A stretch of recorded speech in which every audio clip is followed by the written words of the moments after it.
Have you ever stopped to wonder what actually happens to a regional language when there's no one there to defend its boundaries?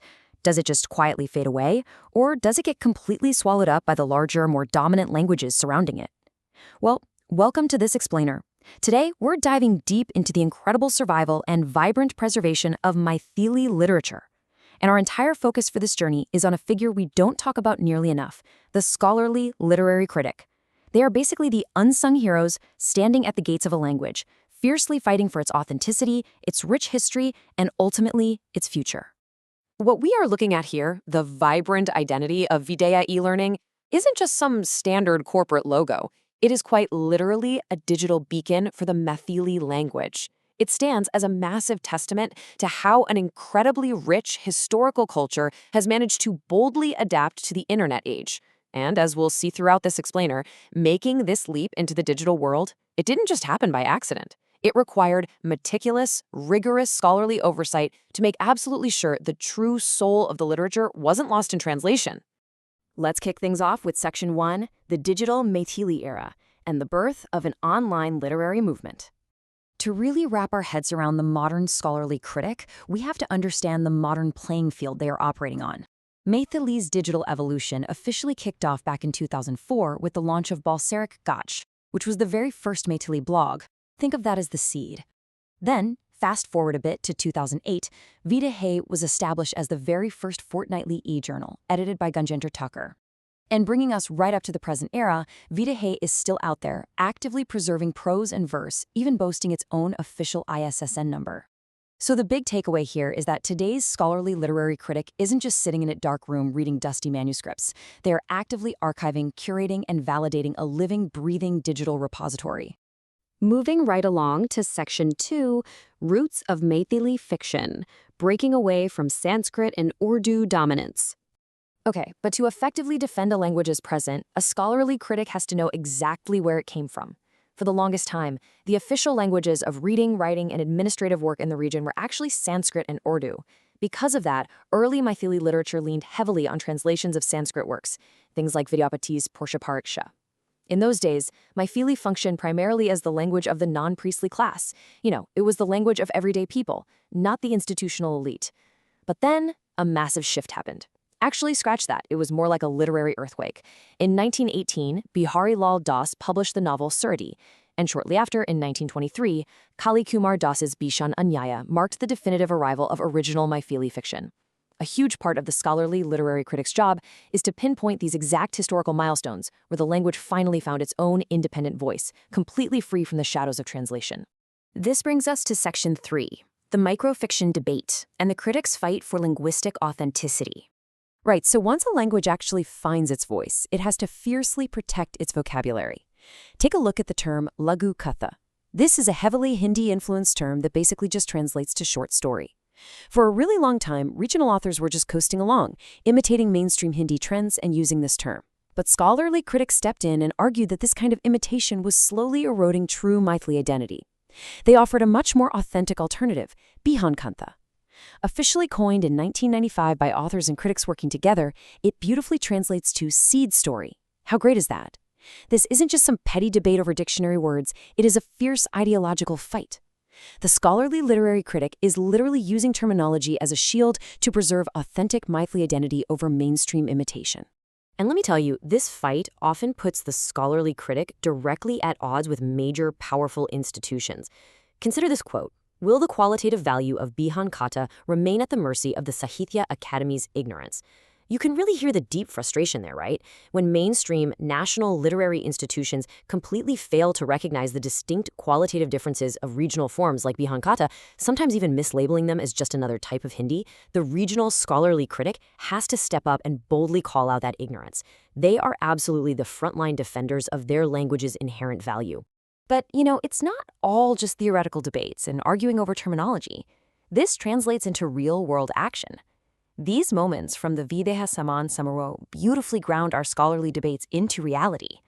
We are looking at a vibrant, living community of authors being awarded for their literary excellence. The scholarly critic doesn't just exist to tear things down or argue. They actively build up their community by publicly recognizing and elevating the true creators of authentic Maithili fiction. You can practically feel the energy at these events. With spoken words echoing through the Samaro, this is what a living, breathing literary culture looks like. Those intense scholarly debates we just went over regarding terminology and history, they aren't just trapped on paper in some dusty, closed-off academic room. They are actively shaping the culture right here, at local literary events, spoken into microphones, and shared directly with the people. Let's pivot slightly to Section 4, Analyzing Folklore and Feminism, the critical lens on Janaki and Maithili's women. You see, a true scholarly critic's job goes way beyond just analyzing sentences. They examine the very societal narratives embedded right into the literature. In Maithili criticism, scholars are doing incredible work actively connecting the historical and mythological ideals of Sita or Janaki directly to modern feminism. They're constantly reminding the audience of ancient, brilliant female scholars from the region, like Maitreyi and Gargi, who are known for engaging in highly complex philosophical debates. The critic uses these powerful historical examples to directly challenge the patriarchal narratives that often sneak their way into regional folklore. Ultimately, they frame women not just as passive participants, but as the ultimate foundational protectors of Maithili culture.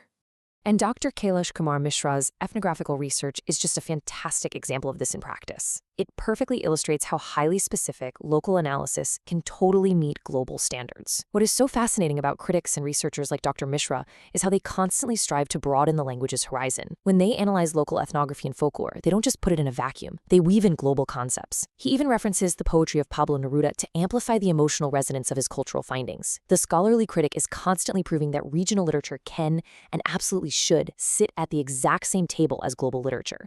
Which leads us to our final section, Section 5, the scholarly literary critic, the philosophical anchors of literary analysis. So, what kind of mindset does it take to do all this heavy lifting?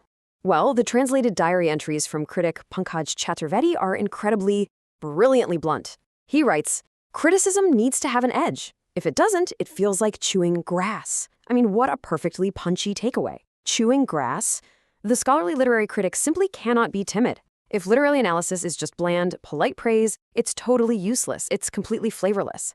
Absolute, fearless sharpness is a strict necessity to keep any art form healthy and pushing forward. Building on that exact sentiment, Chaturvedi notes in Diary 7, a capable critic finds their author, but an incapable critic gets lost in the crowd of creators. Think back to that digital era we discussed a few minutes ago, the endless sea of blogs and e-journals. There is a massive, overwhelming crowd of creators out there on the internet. The absolute vital role of the capable critic is to slice right through that noise, find the true art, and elevate it. They are literally curating the survival of the language by shining a massive spotlight on the authors who genuinely matter. And honestly, here is a universal truth we can all take away from this, straight from Diary 5. If a message is too sweet, understand that a truth has been covered up. This right here is why this entire topic matters to you, no matter what subject you happen to be learning about today. The scholarly critic teaches us to always remain analytical. When a narrative is just a little too palatable, or when a culture easily conforms to a massive mainstream trend, like just adopting logo kata instead of fighting for bihan kata, something vital and raw is almost always being paved over. The critic demands that we stay appropriately skeptical and do the hard work of digging for the authentic truth. Which leaves us with one final, deeply provocative question for you to chew on. Is criticism a threat to the author? Or is it actually the ultimate act of preservation? So often in our culture, we tend to view critics as these grumpy antagonists trying to ruin the fun. But as we've seen today with the fierce defenders of the Maithili language, without that incredibly sharp edge, without that unyielding demand for authenticity, and without that deep understanding of historical context, the literature itself might just be completely swallowed up by the noise. When you really look at it, the scholarly literary critic might just be the absolute strongest shield a language has. Thank you so much for joining me on this explainer. I really hope this leaves you looking at the role of the critic in a completely new light. Keep questioning everything and keep learning.